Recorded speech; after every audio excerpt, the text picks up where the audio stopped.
মহাত্মা গান্ধী এমন একটি ভারত গড়ার স্বপ্ন দেখেছিলেন, যা শুধু স্বাধীন নয় বরং পরিষ্কার ও বিকশিত।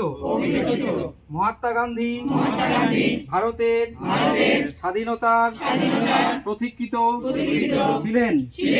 তাই এখন আমাদের কর্তব্য হচ্ছে ভারত মাতাকে পরিষ্কার এবং পরিচ্ছন্ন রাখা। আমি এই প্রতিশ্রুতিটি গ্রহণ করি যে আমি পরিচ্ছন্নতার দিকে প্রতিশ্রুতিবদ্ধ এবং এর জন্য আমি সময় দেব।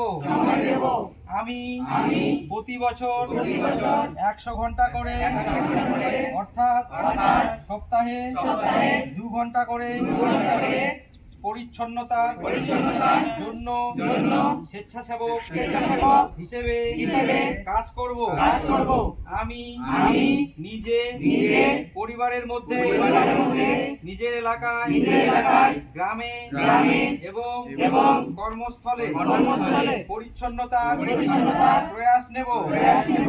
আমি বিশ্বাস করি বিশ্বের যে সকল দেশগুলি পরিষ্কার পরিচ্ছন্ন বলে চিহ্নিত, তাদের নাগরিকরা দেশকে আবর্জনা মুক্ত রাখে।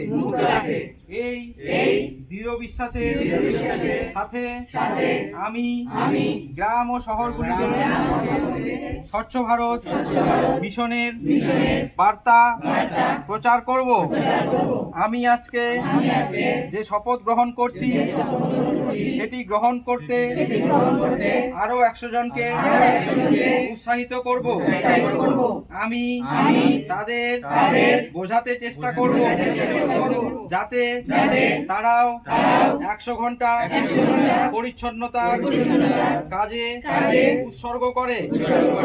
আমি নিশ্চিত যে পরিচ্ছন্নতার দিকে নেওয়া আমার প্রতিটি পদক্ষেপ আমার দেশকে পরিষ্কার করে তুলবে। জয় হিন্দ।